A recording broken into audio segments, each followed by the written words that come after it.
Hey, welcome back to YT Finance, and this is the channel where I went to business school so you didn't need to, and today we are talking about Sofi Technologies and Palantir Technologies.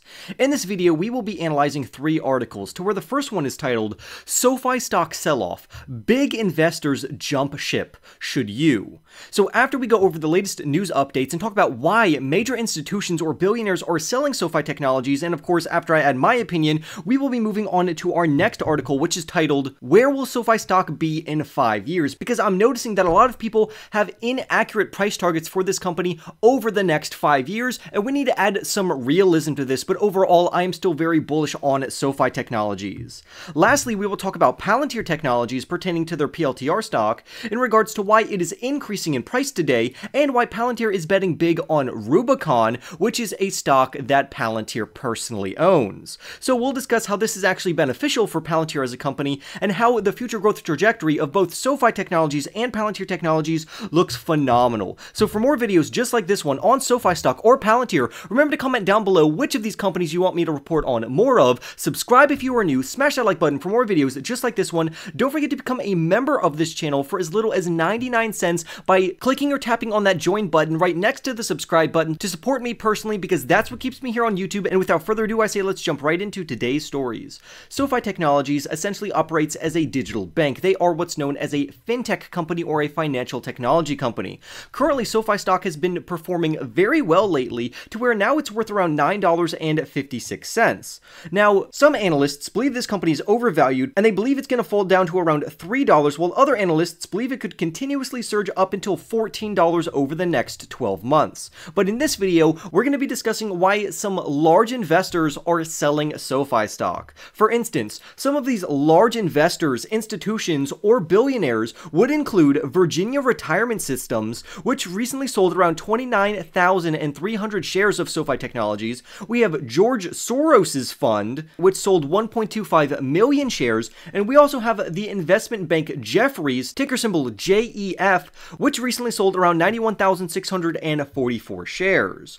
On top of that, we also saw Ken Griffin, who is another billionaire, which sold 13.9 million shares, and Stephen Cohen's hedge fund named Pont72, which sold 3.9 million shares. Now, although this may sound like bad news, honestly, I think these institutions and billionaires are just taking profits. If you look at the overall stock chart for this company, it has been on an absolute tear, uptrending very aggressively, which means that a heavier pullback is coming for this overall stock, meaning that these intelligent investors are practicing proper risk management by liquidating and taking profits. Clearly, they are not selling their entire position, because I think that would be foolish, but they are taking some profits off of the table due to this massive surge in the overall share price, which is honestly the right thing to do for these larger institutions and billionaires. Now, what this doesn't mean is that they anticipate that Sofi Technology will crash all the way down to $3 like some analysts believe, and it also doesn't mean that these investors or institutions don't believe in the long-term trajectory of the overall company. If you've watched previous videos, I actually already took some profits off of the table regarding Sofi Technologies, but I still have a decent holding at around 3%. Because when I took profits, I only liquidated 1% of my overall allocation to this company, while I continue to hold 3%. So clearly, I am still holding the majority of my overall shares, just like these institutions and investors are doing. So if somebody's trying to say that this is bad news for Sofi Technologies, honestly, I don't think so. This is going to be normal for essentially any stock that has appreciated as much as Sofi has over the past 6 months or so. And what's even greater is that we have future catalysts coming up for Sofi Technologies. For instance, Sofi has been upgraded to a B rating, which is very good for a stock like Sofi Technologies to be rated so highly. On top of that, Sofi Technologies has demonstrated outstanding revenue growth and member acquisition, so the future of this company looks very bright. On top of that, as you already know, the US Department of Education announced that the first required federal student loan repayments will be due and start to begin in October, which is going to further Sofi's overall student loan refinancing business, thus giving them more revenue and better exposure, because the demand for student loan refinancing is going to open back up, thus leading to more revenue revenues and hopefully better financials for SoFi.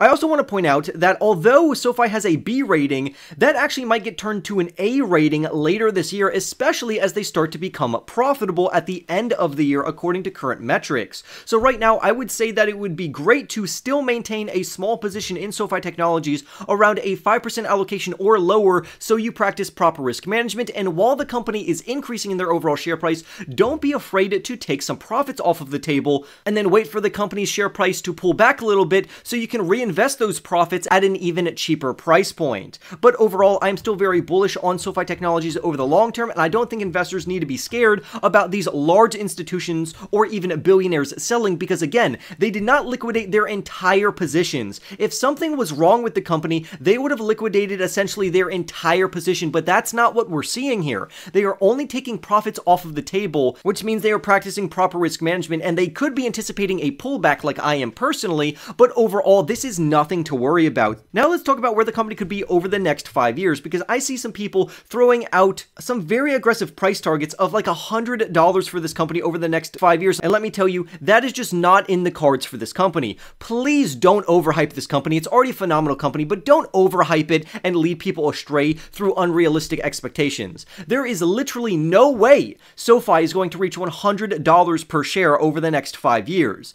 The amount that they would have to grow and their market cap would be so ridiculously high that it's literally not feasible for this company to do. Instead, we should follow the company according to their overall projections and growth metrics, which is why this author believes that SoFi, after a pullback, is going to run up even higher, and I completely agree that they are going to increase in their overall share price once the company pulls back slightly. And this could kick off after their second quarter results. For instance, after their quarter one results, the company really started to appreciate in their overall share price. And according to SoFi's management, their guidance is very bullish. They even raised their overall guidance for the full year. For instance, their annual revenue is expected to be around $2 billion, representing a 30% CAGR, or at least a 30% growth rate compared to last year, while their adjusted EBITDA is expected to be $278 million at the midpoint, or 94% higher than it was last year. These are very good growth metrics that should invigorate investors to buy more of this stock. But that's for the entire year. What about for the upcoming second quarter earnings report? Well, for that, management anticipates their adjusted net revenue to increase between 32 and 35%, while their adjusted EBITDA is going to total between $60 to $70 million, representing a 225% higher increase than last year. This communicates to us that this company is growing at a very impressive clip, and as they continuously acquire new customers, their overall revenues will go even higher. So like I said earlier, this company is still a phenomenal company to hold in your overall portfolio, but please do not overhype this company. Do not overstate what this company can actually achieve, because you're leading investors who are impressionable astray. Just stick with the current projections, what analysts are estimating, and then go from there. So from this knowledge, the only thing that we could do is anticipate that SoFi will be worth substantially more 5 years from now than it is today, especially as they continue to produce more products, services, and acquire more customers. Especially if we consider that the housing market will cool off by then, which should increase the amount of mortgages and refinances that SoFi can actually do for the general public. On top of that, after this year, they're anticipated to become profitable, which should increase their share price yet again. Now, there is something that I want to bring to your attention. SoFi currently trades at a price to sales ratio of around 5. Ideally, we would want this lower at around a 3 or 4, because that indicates that we are getting this stock at a cheaper price point than what it's trading at currently. I also want to point out that their price to book value is 1.7. Now, some people think that's rather high for a bank, and I would agree, yes, that is high for a banking institution. For instance, Ally Bank currently trades at around 0.8 regarding their price to book value, and that's what SoFi honestly should be trading at. But some people say because SoFi is a fintech company and not a traditional bank, that they get to have a higher price to book value. However, ideally, I would want this closer to 1 instead of 1.7, and I know that doesn't sound like a lot, but trust me, it really is. But even with that being said, I wouldn't mind buying this growth company at a premium now and watch it grow into its overall valuation once it becomes profitable and once it really starts to scale in the future, such as from 5 years from now. That's why I am a long-term investor and a believer in SoFi Technologies regarding the future of this overall company. But please remember not to overexpose yourself more than a 5% initial portfolio allocation, because that would be improper risk management. Don't go all in on singular risky growth companies, and remember to take profits when the company is surging like it is right now. However, everyone is different and you all have your own investing strategies and your risk tolerance, so do what you think is best. Now let's round out the video talking about Palantir Technologies, ticker symbol PLTR, which is a big data and analytics company that serves both commercial agencies as well as government clients. Palantir's PLTR stock is actually surging right now to where it's worth around $17.42. Very bullish analysts believe this company could easily reach $18 by the end of the year, while other analysts believe the company is going to crash down to around $5. But the reason Palantir is actually in the news today is because not only is the share price of the PLTR stock increasing, but they also acquired 6 million more shares of Rubicon Technologies, ticker symbol RBT. This would bring Palantir's overall allocation to this company to 6.2%. So while Palantir creates and markets data analysis tools, Rubicon operates a digital marketplace for waste and recycling services, and Rubicon is also one of Palantir's customers. After Palantir acquired another 5.69 million shares, or approximately 6 million shares of RBT stock since March 31st, Palantir now owns a total of 14.63 million shares of Rubicon. However, I do want to point out the reason for this, and it's not because necessarily Palantir thinks this company is a good investment, but rather it's a strategic move. And here's what I mean by that. Due to Palantir's Foundry for Builders, Palantir has invested into around 20 startup companies, including Rubicon. And in return for Palantir signing contracts with these smaller companies, Palantir then gets ownership of them, and these smaller companies have to sign a contract that is a long-standing contract to use Palantir's Foundry platform, which means that if any of these smaller 20 startup companies become a massive company, then Palantir is already wedged into that company to where they will be paying millions of dollars to Palantir. So honestly, I think this is a great strategic move. However, Palantir is not making a traditional investment into these companies such as Rubicon Technologies.